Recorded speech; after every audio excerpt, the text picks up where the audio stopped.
명이 있었어요. 고등학교 때부터 사진 찍는 것에 관심이 많아서 대학 들어오자마자 사진 동아리에 들었습니다. 그곳에서 만난 함께 어울려 다니는 네 멤버가 있었는데 현국이랑 서은이, 수민이 이렇게 저 포함해서 사총사였습니다. 각기 다른 과였지만 아무래도 취미가 비슷하다 보니 금방 잘 어울리게 되었습니다. 성별도 여자 2명, 남자 2명이라 틈없이 더 잘 지냈었던 것 같아요. 우리 4명은 누구 하나 다를 바 없이 절친이 되었고 그중 사학과를 다니던 수민이를 저는 자연스럽게 마음에 맞아서 더 자주 어울려 다니곤 했습니다. 사실은 제가 그 수민이란 친구를 처음 보았을 때부터 반해서 마음에 두고 있었지만 괜히 사귀다가 깨지면 우리의 우정마저 깨질 것 같아 쉽게 다가가지 못하고 있었지요. 근데 비가 주룩주룩 내렸던 날 지하철에서 내렸는데 우산이 없어서 친구들과 약속한 장소까지 못 가 발만 동동 굴고 있을 때 수민이가 우산을 쓰고 제 앞에 모습을 드러내더라고요. 너 이럴 줄 알고 내가 나왔다. 자, 우산 여기 있어.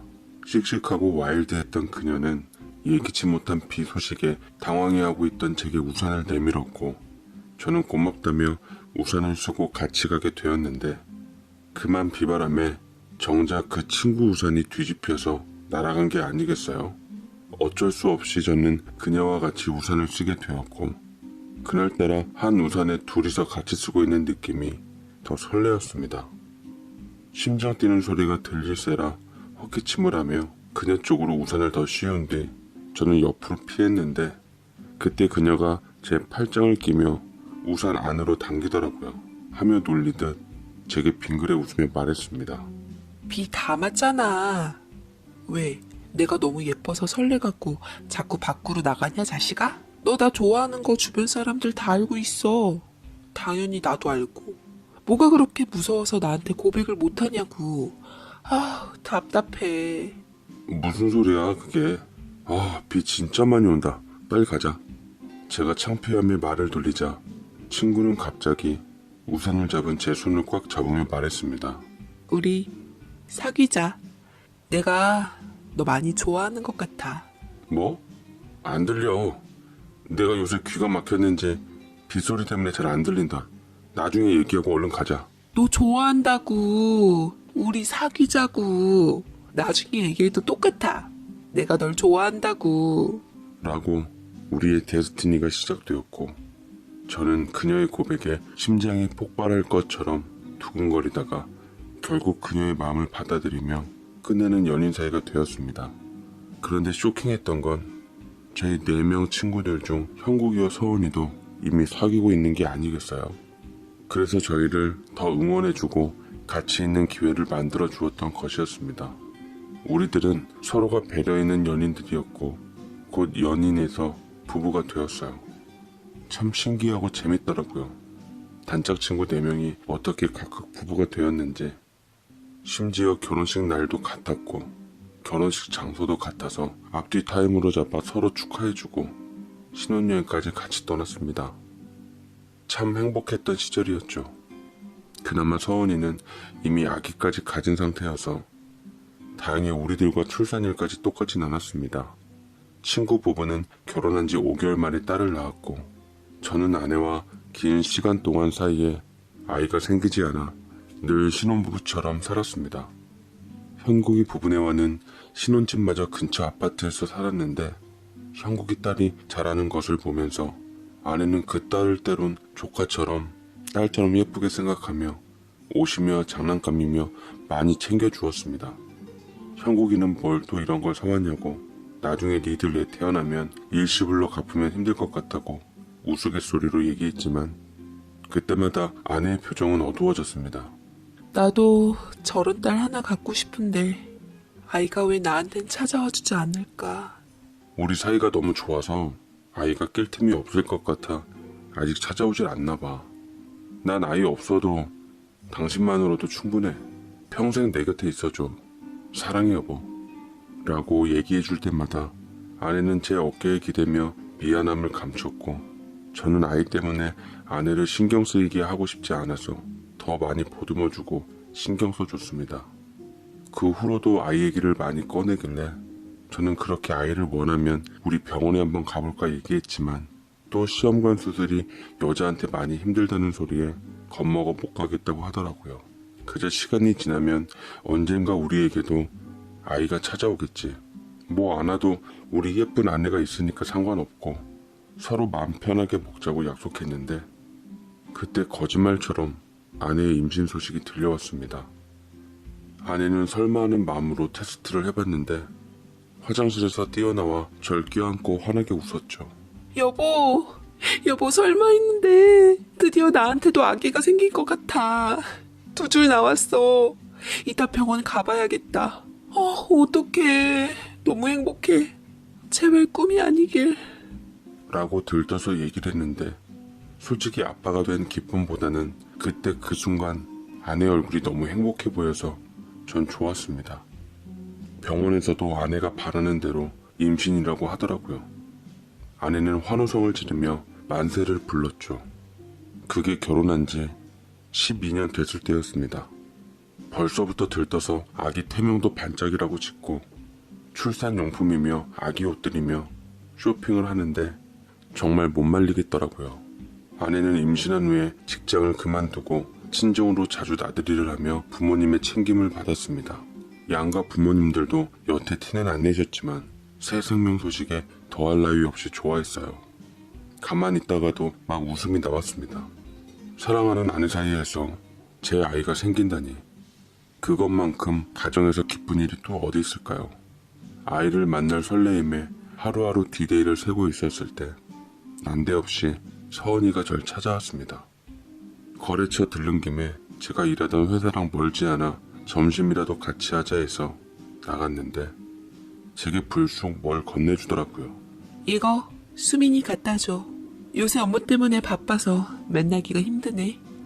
한참 배불러 올 때쯤이라 뜬살 크림 필요할 텐데 나도 잘 쓴 제품이라 주는 거야. 고마워. 우리 와이프한테 잘 전해줄게. 오늘도 아침에 친정 간다고 했는데 자고 올지는 모르겠네. 참, 너네는 둘째 안 가져? 하은이 동생은 생각 없어?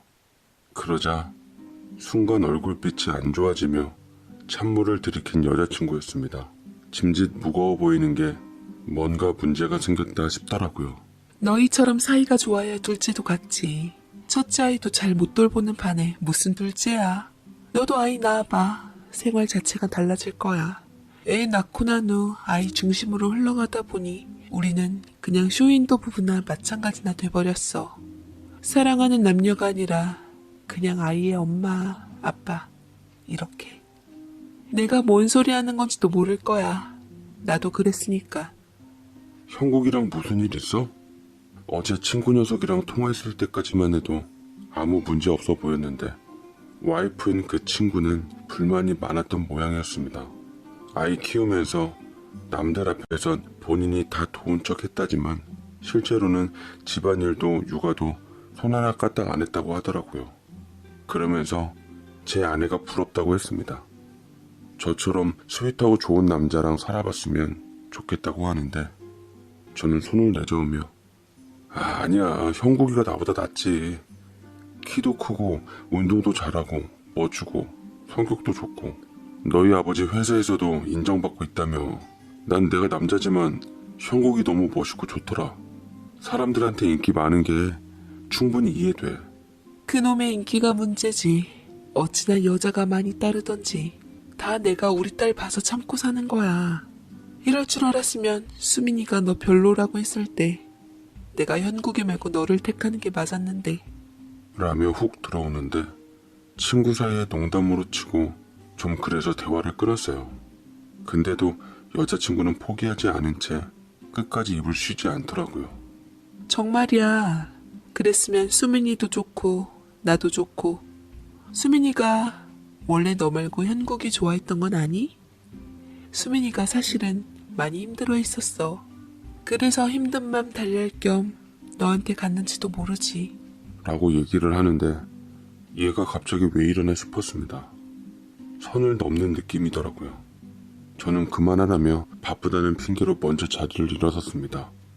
사무실로 돌아가 괜찮은 척 회사 일을 보았지만 괜시리 질투심이 일었던지 친구 말에 집중이 통 되질 않더라고요. 귓가에 계속 아내가 형국이한테 마음에 있었다는 말이 떠올랐습니다. 네, 저도 실은 알고 있었어요. 제 아내가 우리가 대학 시절 처음 어울릴 시기에 형국이한테 마음이 있는걸요. 제가 서은이한테도 얘기했듯 형국이는 모범생 타입인 저와는 달리 키도 크고 운동도 잘하고 여자들한테도 인기가 상당했거든요. 그리고 형국이는 선머슴 같은 평범한 제 아내보다는 누가 봐도 미인이고 부잣집 사장 아버지를 둔 서은이를 택했죠. 어쩌면 우리 네 사람은 아슬아슬한 감정을 서로가 숨긴 채 우정이라는 이름 하나로 관계를 깨뜨리고 싶지 않아 이 시간까지 잘 지내왔는지도 모르겠습니다. 저는 그날따라 기분이 좀 그래서 아내에게 줄 꽃 선물을 사가지고 집으로 갔는데 집에 도착하기 전 불현듯 아침에 아내가 친정에서 자고 올 수도 있다고 했던 말이 떠올랐습니다.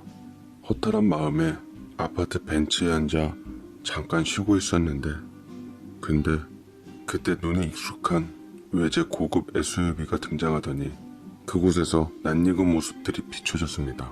분명 형국이 차였고 그 안에서 내린 건 아내와 형국이었어요. 친구 사이에 다정한 분위기인 건 당연한 건데 왜 이리 화가 나는지 모르겠더라고요. 하필 공교롭게도 서은이한테 그 말을 듣자마자 이런 광경을 보자니 미칠 지경이었습니다. 아내와 형국이는 서 있는 절 발견하고서는 짐짓 아무렇지도 않은 척 반가워했고 아내는 제 곁으로 와서 팔짱을 꼈습니다. 전에 일했던 직장 동료를 만났는데 저녁 먹고 수다 떨다가 늦었어. 근데 요 앞에서 현국이를 만나지 뭐야? 차 좀 얻어 타고 왔지. 한 동네에 친구 있으니까 좋더라. 라고 했고 저는 아내가 아침에 친정 간다고 했던 소리가 기억나 힘들게 포커페이스를 유지해야만 했습니다. 웃는 낯짝으로 친구한테 고맙다고 한 후 아내를 데리고 집으로 돌아왔어요. 이것저것 자세하게 물어보고 싶었지만 또 홀몸이 아닌지라 그렇게도 못하겠더라고요. 가볍게 너무 늦게까지 다니지 말라고 얘기한 후 갈팡질팡한 마음은 저만 갖고 하루의 마무리를 끝내기로 했습니다. 그런데 새벽에 옆에서 자고 있는 아내가 나가는 겁니다. 서원이와 형국이 일로 밤잠을 못 이루고 있는데 아내는 제가 잠든 줄만 알고 밖으로 나갔던 거였죠.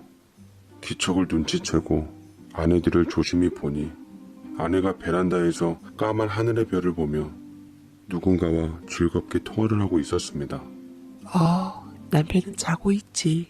요새 야근이며 출장이며 자주 가서 오늘 아니 어제도 늦게 들어올 줄 알았는데 생각보다 빨리 들어왔더라고. 남편보다 먼저 USB를 찾아야 하는데 임신해서 그런지 깜빡깜빡해서 어디 있는지 잘 모르겠어. 뭐 걸린다고 해도 둘러대면 되지만 차라리 그렇게 되면 결론을 내는 게 맞지. 뱃속 아기를 위해서라도 너도 얼른 잘 정리해. 라고 얘기를 했는데 뭔가 대화가 심상찮았습니다. USB? 저보다 먼저 찾아야 할 USB란 게 대체 뭐였던 걸까요? 우리 뱃속 아기를 위해서라도 무슨 결론을 낸다는 건지 이해가 잘 안 되었습니다. 아내는 그 후로도 깔깔거리며 대화했고 그나마 절 의식하기는 했는지 웃음소리가 너무 컸다며 이제 들어가야겠다고 통화 마무리를 지은 뒤 방으로 돌아왔습니다. 제가 먼저 들어가 자는 척하자 안심하고 잠이 들었다랬죠.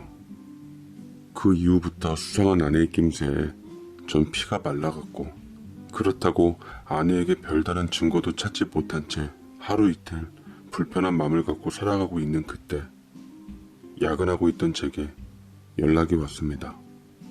병원에서 온 전화였는데 저는 당장 한달음에 병원으로 달려갔고 중태인 그녀를 발견했습니다. 시내에서 신호를 무시한 음주차에 바쳤다는데 보니까 저희 어머니 생신이 얼마 남질 않아서 선물 사러 백화점을 들리다 그리 된 것이었습니다. 어머니가 노래 불렀던 점치고 놓은 옷 한 벌을 샀는데 얼마나 사고가 컸는지 그 옷 한 벌은 물론 아내가 입고 있던 인부복마저 성치가 않았습니다. 아내는 스스로의 운명을 직감했던지 눈에 눈물을 한가득 고인 후 제 손을 붙잡았어요. 아기만 살려줘. 미안해. 의식을 잃어가는 그 와중에도 미안하다는 얘기와 함께 제게 부탁하기를 자기는 어떻게 돼도 좋으니까 무조건 뱃속 아기를 살려달라고 했습니다. 만약에 자기가 죽더라도 뱃속 아기만은 지켜달라고 한 그 모정이 아기를 살렸던 건지 아내는 끝내 숨이 멎었지만 22주 된 아기는 다행히 유능한 의사들 덕분에 목숨을 건져 인큐베이터에서 병원의 관리를 받게 되었습니다. 거짓말 안 보태고 손바닥만한 아기가 기계에 의지해서 뼈가 다 드러낸 채로 숨을 쉬는데 하지만 아내를 잃은 슬픔과 비할 바는 아니었습니다. 어찌됐든 아이는 목숨은 건졌으니까요. 뒤늦게 부랴부랴 오신 처갓집 식구들은 딸의 비극적인 소식에 실신하며 바닥에서 통곡을 했어요. 저 역시 그동안 쌓였던 의심의 불씨 대신 그녀와의 좋았던 시간들만 주마등처럼 스쳐 지나가 그 흔적에 눈물을 쏟고야 말았습니다. 저는 아내를 잃은 슬픔에 병원에 있던 아이를 챙길 정신조차 없었습니다. 밥 한 숟갈, 물 한 모금조차 마실 수가 없었어요. 아내 없이 이 세상 어떻게 살아가야 하나 싶었고 그간 행복했던 제 가정은 송두리째 날아가 버렸습니다. 저는 아내의 장례식에서 피폐한 얼굴로 분상객들을 맞았고 그중 친구 부부였던 서은이와 형국이도 와주었습니다. 그들도 아내의 비극적인 소식에 믿지 못하는 듯 절 위로하며 울어댔고 저는 그들 부부를 보자니 마지막 살아생전 아내에게 지독한 의심을 품게 한 장본인들이라는 생각에 고맙다는 생각보단 피가 거꾸로 솟을 지경이었습니다. 그래도 마지막 가는 아내의 길을 소란스럽게 하고 싶진 않아 억누르고 또 참아내며 버텼습니다. 아내의 장례식이 끝난 후 저는 그녀를 강물에 뿌려주었고 뒤늦게 아이를 챙겼어요. 가쁜 숨을 쉬고 있던 아기를 차창 너머로 살필 때마다 안쓰러워서 눈물바람으로 아이를 눈에 담고는 했습니다. 가엾은 내 새끼한테 미안하고 또 미안했네요.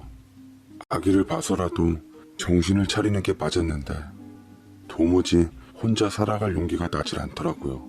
제 가족들조차 절 다시 일으켜 세우기는 힘들었습니다. 저희 어머니께서는 이런 저를 보기 안타까웠던지 제게 식사도 챙겨주시고 집안 청소도 해주시고 걱정해 주셨어요. 너 이러는 거 안 되겠다. 병원에 있는 이 새끼 생각해서라도 살아야지. 언제까지나 먼저 간 사람은 간 사람이고 산 사람은 살아야지. 네가 못하겠으면 나라도 해야겠다. 하시며 아내가 입고 썼던 물건들을 죄다 꺼내셔서 치웠다고 하는데 언제까지나 이렇게 피가 마를 정도로 살 수는 없었기에 어머니께서 아내의 흔적을 없애주신다는 게 어찌 보면 오히려 고마웠습니다. 그런데 어머니께서 병원에 있던 제게 찾아와 청소하다가 찾았다며 혹시 아내에게 중요한 물건인가 싶어 건네시는데 전 그걸 보고 심장이 덜컥 내려앉는 것만 같았어요. 이게 뭐니? 그 아이 옷주머니에서 툭 떨어져서 너한테 갖고 왔는데 중요한 건지도 모르니까 한번 보려무나. 라고 받았는데 그건 바로 USB였습니다. 아내가 어느 날 새벽에 베란다에서 누군가와 통화했을 때 USB에 대해서 얘기했던 것 같은데 아마도 이 USB가 그 USB 같더라고요. 혹여나 이게 아내가 찾던 건가 싶어서 저는 아무도 모르게 화장실 안에 들어가 USB를 열어보았지요. 그런데 그 안에는 별것 없이 그냥 우리가 사진 동호회에서 찍었던 결과물들과 대학 시절 같이 어울렸던 친구들과 찍은 사진들이었습니다. 특히나 가장 잘 어울렸던 네 멤버 사진이 가장 많았어요. 긴장을 풀고 이런 추억도 있었구나 싶어서 감정이 울컥 올라오는데 점점 파일을 넘길수록 내 멤버에서 형국이와 제 와이프 사진들이 점차 많이 보이기 시작했습니다. 동호회 안에서 장난치는 모습들부터 흔한 연인일 법 느낄 만한 분위기의 사진들, 심하게 흔들렸던 사진들도 있었고 제일 충격적이었던 건 아내와 제 친구가 둘만의 장소에서 함께 마스크팩을 한 모습으로 찍은 사진이었는데 파일 날짜를 보니 당연히 결혼 전이기는 했지만 이미 그때는 서로에게 연인이 있었던 때였습니다. 충격 한 모금 들이키고 저는 떨리는 손으로 계속 사진 파일을 흘러보았는데 정말 형국이와 제 아내는 보통 사이가 아닌 것 같더라고요. 심지어 결혼식장에서도 신혼여행지에서도 서로의 임자들을 두고 둘이 아슬아슬한 상황을 즐기고 있었습니다. 그렇게 12년 동안 형국이와 제 아내는 지독한 사랑을 하는 사이였던 것 같아요. 의문이 들더군요. 이렇게 못 헤어질 정도로 사랑했으면 둘이 결혼해서 행복하게 살지. 왜 나와 결혼해서 이렇게 사람을 미치게 만들어버릴까? 왜 내가 완벽하다고 생각했던 가정에, 사랑에 이런 처참한 기분을 느끼게 해주는 걸까? 참으로 비참했습니다. 이미 간 와이프한테 뭐라 붙일 수도 없는 노릇이고 당장이라도 형국이 멱살을 잡아서 USB를 들이밀며 해명을 요구하려 했지만 저는 문득 절 찾아왔던 서원이를 떠올리고는 그녀가 뭔가 알고 있는 게 있겠다 싶어 너무나도 충격적인 상황에서 온몸을 떤 채 연락을 했습니다. 기다렸다는 듯 받는 서원이 USB 얘기를 하니 당장 제가 있던 병원으로 오겠다더라고요. 그녀는 허겁지겁 오자마자 USB 파일을 열어보더니 입술을 질끈 깨물더라고요. 하며 제 앞에서 억울한 듯 엉엉 우는데 그동안 마음고생한 자기 심정을 털어놓기 시작했습니다. 알아. 원래 이런 것들이었어. 나 개인적으로 네 와이프 천벌받았다고 생각해. 제일 최악인 건 현국이 그 자식이지. 계속 여자들 저울질하다가 겉으론 잘 살았던 나를 택한 거고 수민이랑 뒤에서 계속 만나왔다는 거야. 그러다 수민이가 행여 들러붙을까봐 너를 보험격으로 끌어들인 거고 결혼 후에도 여기 어디 근처에다 둘만의 집을 따로 얻었을걸?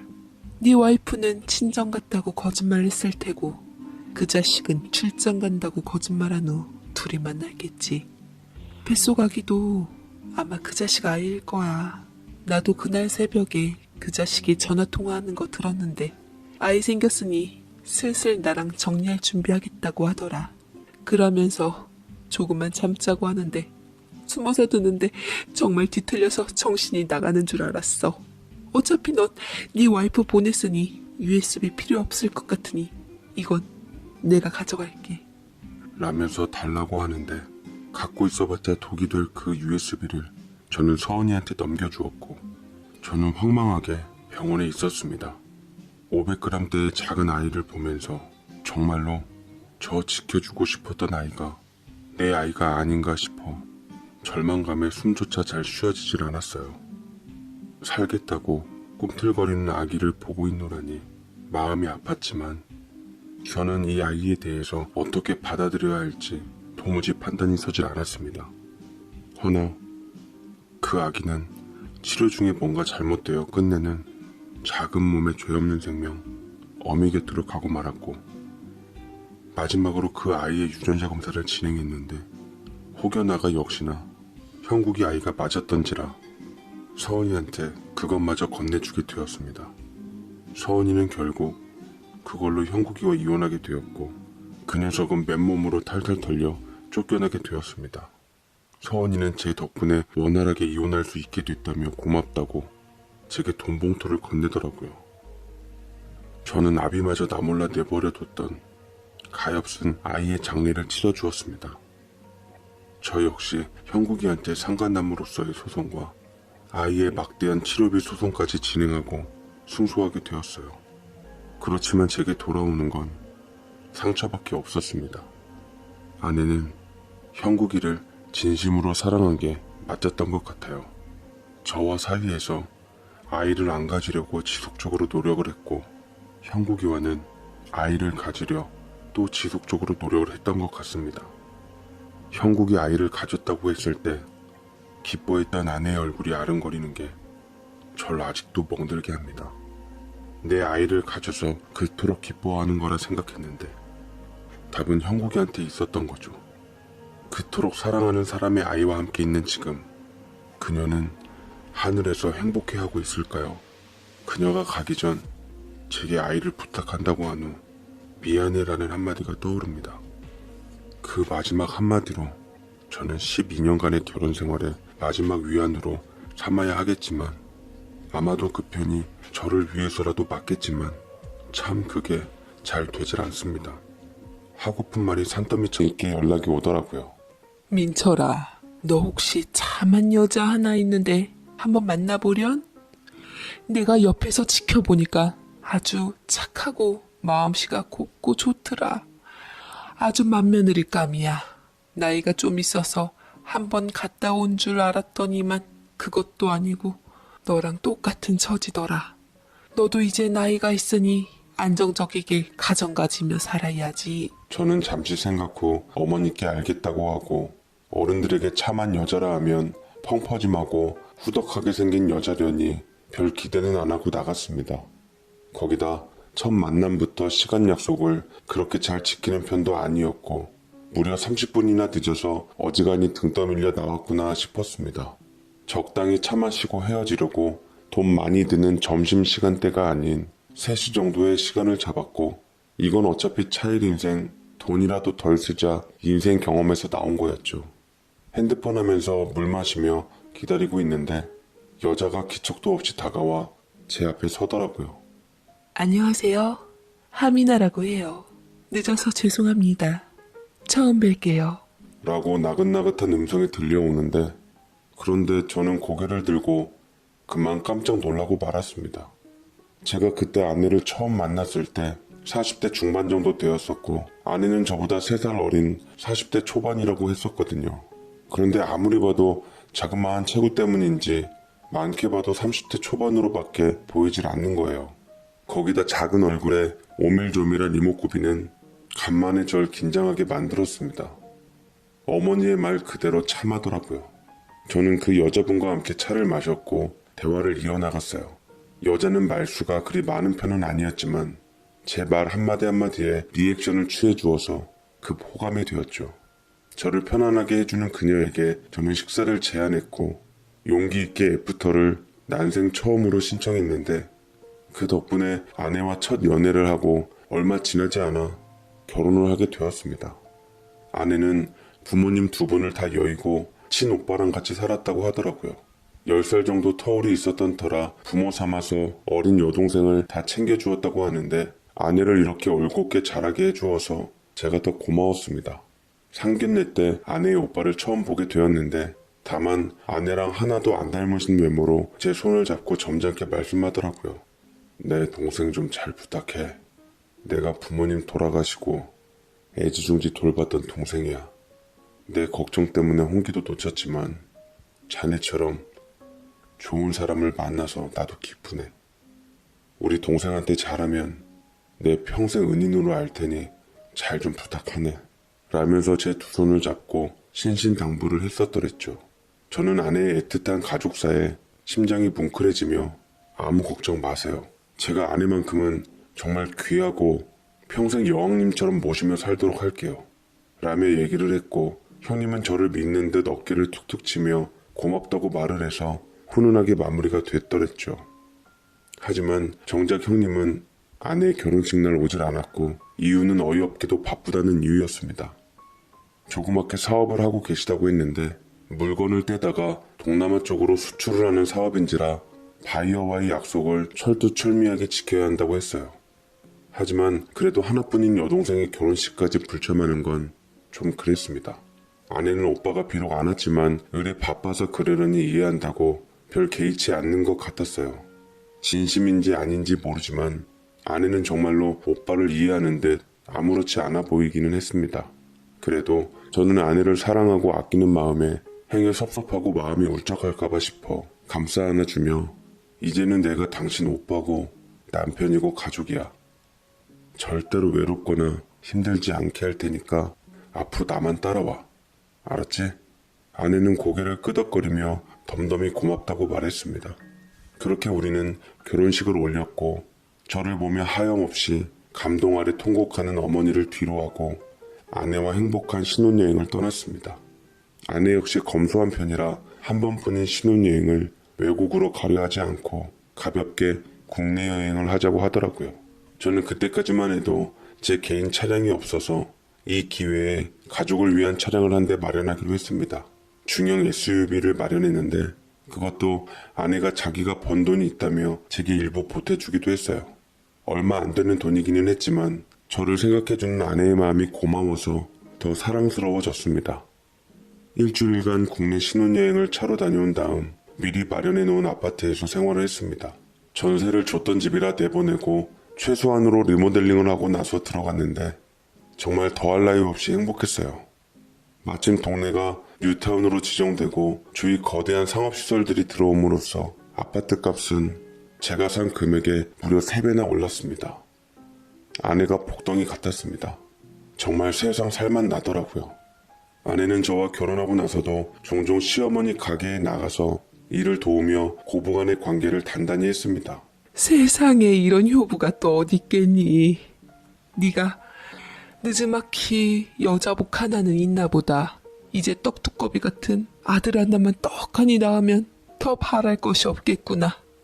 그런데 나이가 좀 있어서 내가 애 잘 들어서라고 보약 한 제 지어서 보낼 테니 새아가 좀 잘 챙겨 먹이거라. 라고 얘기를 하시니 저는 애써 나이가 많아 임신이 어려울 수도 있으니 너무 부담 주지 말라고 했습니다. 그렇지만 기대는 되었어요. 아내랑 단 둘이 살아도 행복할 것 같긴 했습니다만 그래도 결혼을 하니 자식 욕심은 생기더라고요. 남들처럼 둘 셋은 아니더라도 딱 나와 사랑하는 아내를 닮은 내 새끼, 내 이세는 한 명 정도 꼭 보고 싶었습니다. 아내는 이런 제 마음을 알았던지 어머니가 지어오신 보약과 아기 들어서는데 좋다는 음식들을 꼬박꼬박 챙겨 먹으며 아이를 가지려고 노력을 했고 덕분에 우리 부부는 날이 갈수록 금슬이 좋아졌습니다. 허나 아이는 쉽게 찾아오질 않았어요. 아내는 제게 특히나 미안해했지만 아내를 탓하는 건 아닌지라 오히려 제가 위로해 주었습니다. 아내만 있다면 아이는 아무래도 상관없다고 생각했습니다. 그때까지만 해도요. 그러던 어느 날 저는 동생에게 이상한 소리를 듣게 되었습니다. 갑자기 동생이 퇴근 시간에 맞춰 찾아오더니 느닷없이 차 한 잔을 하자고 하더라고요. 그러면서 제게 넌지시 말했습니다. 형수님 있잖아. 요새도 엄마 일 도와주러 자주 나가? 나는 회사 가서 잘 모르겠는데 눈치 보면 어머니 잘 도와주러 나가는 것 같더라고. 동생은 주춤거리며 말을 꺼낼까 말까 고민하는 것 같았습니다. 저는 답답한 나머지 뭔지 속 시원하게 털어놓으라고 했죠. 그러자 동생이 망설이던 끝에 입을 열더라고요. 어머니랑 요새 사이가 안 좋은가 싶어서. 사실은 우리 집사람이 근처에 볼 일이 있어서 형수님께 잠깐 들르려고 했는데 엄마가 왜 쓰는 반찬통 있잖아, 형광 색깔. 그래서 눈에 더 잘 띄었다고 하는데 그 반찬들을 글쎄 다 버리더라는 거야. 내가 잘못 본 거 아니냐고 물었더니만 틀림없이 어머니께서 해주신 반찬들이라고 얘기를 하는데 나 형수 그렇게 안 봤거든. 요새 형 애 가지려고 노력한다던데 그것 때문에 어머니랑 뭔가 안 좋나 싶어서 물어봤어. 저는 생각지도 못한 얘기라 깜짝 놀랐습니다. 아내가 어머니가 주신 반찬들이랑 보약을 버릴 리가 없을 거라 생각했어요. 뭔가 잘못 봤겠지. 오해가 있으려니 아내를 두둔하자 동생은 눈치껏 제발 그런 게 맞았으면 좋겠다고 씁쓸하게 여운을 남기더라고요.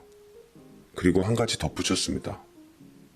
그리고 음식 버릴 때 옆에 어느 남자가 있었다고 하던데 우리 와이프가 기억력이 좋잖아. 그 남자가 어디 다쳤는지 특이하게 몸에 붕대를 감은 남자였대. 형수님을 무섭게 보면서 큰 소리로 다퉜다고 하더라고. 형수님을 어디로 끌고 가려 했다고 하는데 그것 때문에 형수님이랑 몸싸움이 있었나 봐. 평소 형수님답지 않게 그 남자한테 욕도 하고 험한 소리를 뱉었다고 하더라고. 그럴 리가 없잖아. 잘못 봤겠지. 가뜩이나 말 수 없는 사람이 무슨 욕을 하고 험한 소리를 뱉어. 난 하나도 못 믿겠다. 말이 되는 소리를 해야지 좀. 라고 말을 하며 저는 동생이 해주는 말을 아무것도 믿지 않은 채 한 귀로 듣고 한 귀로 흘러 넘겼습니다. 근데 그날 집으로 돌아오니 매일 따뜻한 찌개와 저녁밥을 차려놓은 아내가 없더라고요. 당연히 저녁밥도 없었습니다. 아내에게 연락을 해보니 무슨 영문인지 계속 받질 않더라고요. 곧 오겠지 싶어서 저는 간만에 라면을 끓여 먹으려고 라면과 계란을 넣으려고 냉장고 안을 봤는데 전보다 허해진 냉장고 속을 보고는 뭔가 이상한 낌새를 느끼긴 했습니다. 분명 어머니가 얼마 전에 보약이며 밑반찬들이며 장본 것들을 꽉꽉 채워놓고 가셨거든요. 분명 안에도 고맙다고 하고 했는데 왜 이렇게 냉장고가 허한지 모르겠더라고요. 대신 어디서 반찬 배달을 받았던지 배달 반찬만 차곡차곡 쌓여져 있었을 뿐이었습니다. 그때 문득 동생이 한 얘기가 생각이 들었고 밖에 비도 오고 꺼림칙한 느낌이 들어 다시 연락을 해봤지만 아내는 받질 않더라고요. 어머니한테도 해봤지만 가게에 안 왔다고 했고 혹시나 싶어 아내의 친정오빠인 형님한테도 해봤는데 형님도 통 받질 않았습니다. 이상하더라고요. 생각해보면 아내에 대해서 별로 아는 것이 없었어요. 하객도 어느 정도 오기는 했는데 아내의 친구들이라고 연락처를 아는 이는 없었습니다. 생각해보면 결혼 이후에도 직장 다니는 시간이 바빠서 온전히 집안일을 아내에게 맡기고 아내가 다 알아서 하게끔 뒀던 것 같습니다. 그러다가 우연히 저는 두툼한 서류 봉투를 발견하게 되었습니다. 무지 봉투였는데 단단하게 풀칠이 되어 있어서 볼 수가 없겠더라고요. 허나 다행히 제 걱정이 아무것도 아니라는 듯 아내가 얼마 지나지 않아 돌아왔습니다. 시간이 9시 정도 됐을 때였어요. 부랴부랴 돌아온 아내는 유독 부산스러워 보였습니다. 미안해요. 내가 사실은 오늘 좀 일이 있어서 잠깐 외출 좀 했는데 좀 늦어져서 당신 저녁밥도 못 챙기고 갔네요. 식사는 했어요? 라면 끓여 먹었어. 연락을 안 받기 걱정했는데 다음부터는 나한테 미리 연락 좀 해줘. 근데 냉장고에 얼마 전 어머니가 주신 밑반찬들이 하나도 없더라고. 그거 다 혹시 어디 갔어? 라고 물었고 아내는 처음에는 당황해하면서 더듬거리더니 제가 미리 알고 있는 걸 알고 있기라도 하듯 말을 둘러대었습니다. 사실은 냉장고가 뭔가 이상이 있는지 갑자기 꺼졌더라고요. 그래서 냉장고에 있는 음식이 다 상해서 버렸어요. 어머니한테 좀 죄송한데 말씀은 따로 말아주세요. 정성껏 해오신 음식들인데 제 불찰로 음식이 다 상해 쓰레기통으로 간 거 아시면 얼마나 속상하시겠어요. 라고 하더라고요. 아내의 입장은 충분히 이해했지만 어머니께서 정성껏 만들어주신 반찬이 버려진 게 사실이라고 생각하니 저도 썩 기분이 좋질 않았습니다. 저희 어머니는 하나부터 10까지 무조건 다 1000원만 쓰시거든요. 다 일일이 갈아서 해오신 건데 동생이 본 게 맞았다고 생각이 드니 저는 혹시 붕대 감은 남자를 만난 것도 사실인가 싶어서 물으려다가 괜히 껄끄러워질 것 같아 입을 다물기로 했어요.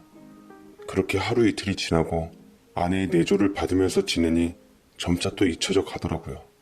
그러다가 회사에 근무하고 있는데 아내에게 불현듯 연락이 왔습니다. 사실은 이번에 친정오빠가 하던 사업을 간두고 보험 일을 하게 되었는데 아무래도 형제다 보니 사정이 딱하더라고요. 보니까 당신이 보험이 많이 없는 것 같던데 나중에 취소하고 환불된다고 하니까 일단은 들어달라고 해서 알겠다고는 했네요. 형식적이지만 일단 전화 좀 잘 받아줘요. 라고 얘기를 하는데 전혀 의논 없는 아내의 말에 살짝 당황스럽긴 했지만 다 저를 위한다는 아내의 말에 형님이랑 통화를 하게 되었는데 형님은 그냥 알아서 잘 설계했다고 실적 때문에 돈은 자기가 해약할 때까지 보험금을 납부해 주겠다고 해서 일단 알겠다고 하고 순순히 협조를 해주었네요. 그때는 정말 아무 생각이 없었던 것 같아요. 허나 기분 탓인지는 몰라도 보험을 들고 나서부터 이상하게도 불안한 느낌이 감돌기 시작했습니다. 그 불안의 시작이었던 것은 바로 동생이 말한 온몸에 붕대를 감은 사람이 제 주변을 돌기 시작한 것이었어요. 아무래도 붕대를 감았던지라 제 눈에 띄었는데 몸에 화상을 입었던지 얼굴 일부분이며 팔이며 다리며 붕대를 감고 있었습니다. 붕대 감은 그 사람을 보자 저는 동생이 얘기했던 것이 문득 생각이 났습니다. 그 사람이 저희 집을 이미 알고 있었던지 그리고 제가 누구인지 알고 있었던 건지 제가 차에서 내리자 제게 말을 걸기 시작하더라고요. 그런데 저는 그 말을 듣고 정말 심장이 철렁대며 동공에 지진이 나기 시작했습니다. 그 남자는 전혀 알 수 없는 말을 하며 아내를 모함하기 시작하더라고요. 하민아 씨 남편 되시죠? 저도 하민아 씨와 결혼하고 함께 살았던 남자입니다. 네? 뭐라고요? 저는 왜 미친 사람이 내게 이런 수작질을 하나 싶어서 그냥 모른 척하고 가려고 했는데 그 남자는 제 뒤통수에 대고 하민아 그 여자 무서운 여자예요.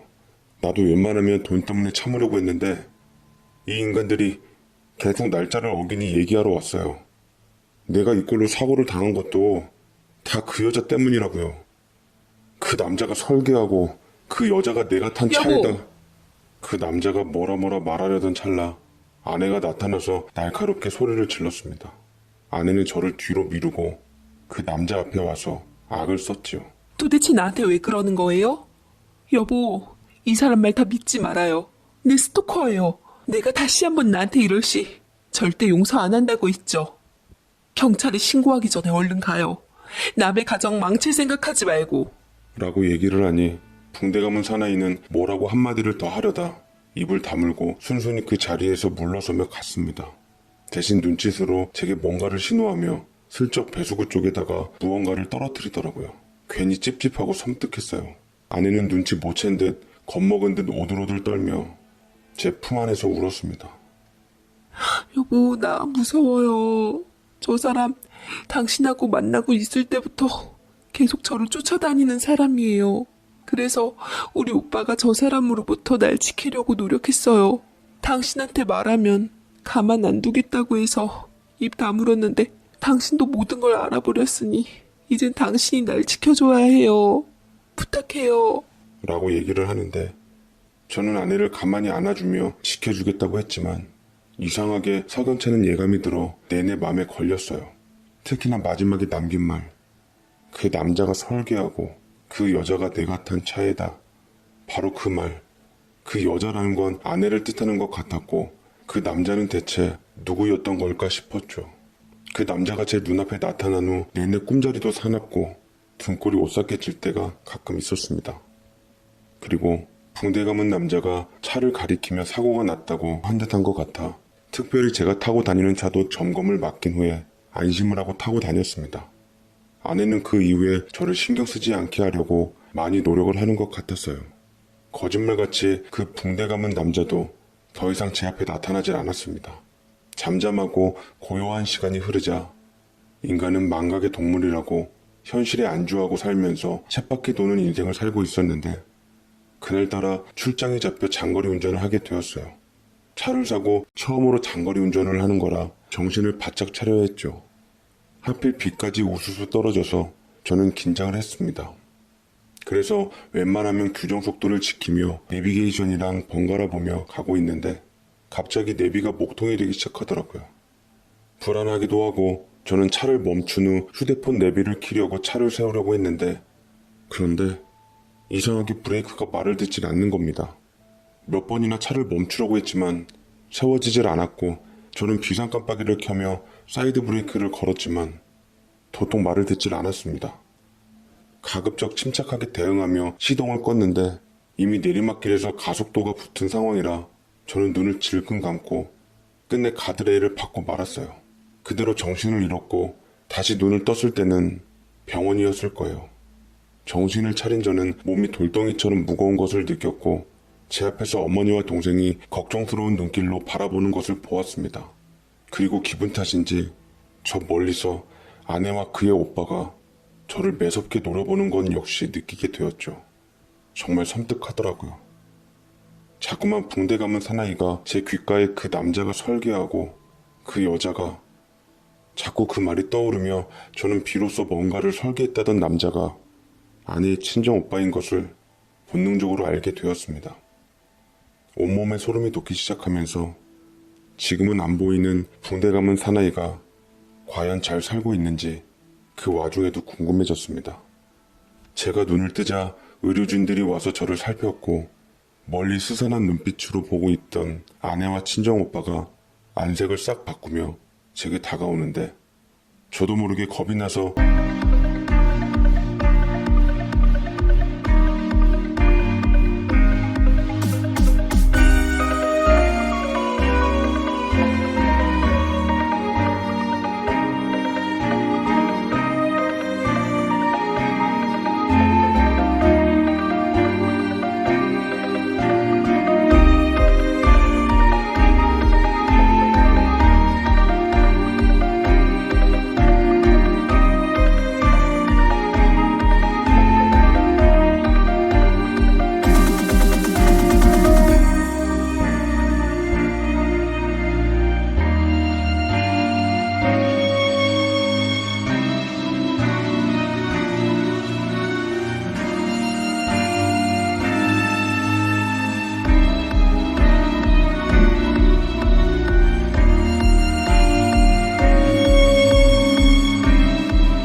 질끈 눈을 감게 되더라고요.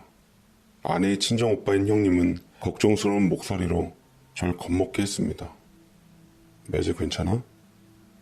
미나가 자네 사고 났다는 소식 듣고 내게 연락을 해왔어.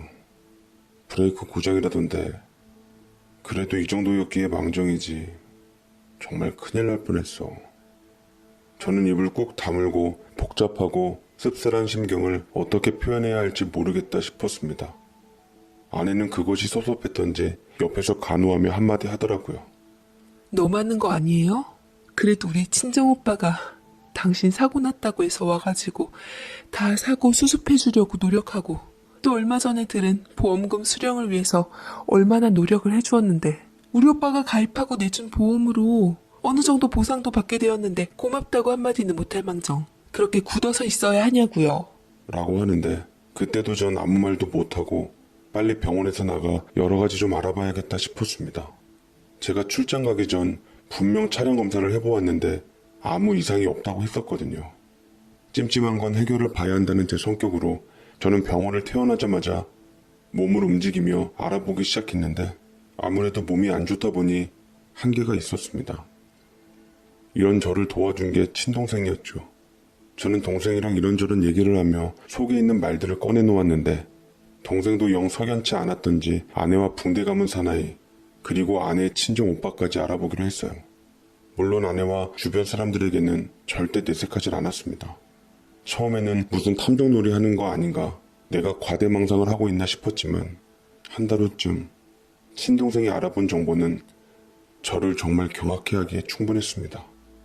동생은 제가 행여 놀랄까봐 우황청심함까지 챙겨왔더라고요. 잘 들어 형. 동네에 수상한 사람이 있다고 내가 경찰에다 신고를 해서 붕대 감은 남자에 대해 좀 알아봤는데 계속 형 근처를 돌더라고. 무슨 말을 해주고 싶어하는 사람처럼. 형수님하고도 자주 만나서 뭔가 이상히 알아보게 되었는데 예전 형수님과 결혼했던 사람이야. 혼인신고만 안 했지 사실혼이더라고. 근데 그 사람이 교통사고로 큰 사고가 나서 붕대를 감고 다녔었는데 같은 차 사고로 얼마 전 사망했대. 분명히 차량 점검도 했고 아무 이상이 없었던 상황에서 차 사고가 나니까 보험회사에서도 수상해서 조사를 하고 있더라고. 그리고 그 사람 이전에도 어느 남자가 또 있었는데 비슷한 사고로 사망해서 보험금을 10억 정도 받았다고 하는데 아무리 들어도 좀 뭔가 찜찜하지 않아? 저는 순간 붕대를 감고 있는 제 모습을 비친 거울을 보고 온몸에 소름이 돋았습니다.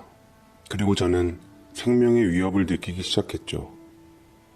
저는 아직도 알아내지 못한 아내의 친정 오빠에 대해 물었지만 아내의 친정 오빠는 도저히 알아낼 수 없다고 하더라고요. 둘이 남매라고 했는데 이상스럽게 전혀 닮지도 않았고 아무래도 둘 사이도 뭔가 있다 싶어 저는 직접 전문적인 사람을 고용해서 그 두 사람에 대해 조사를 하기 시작했습니다.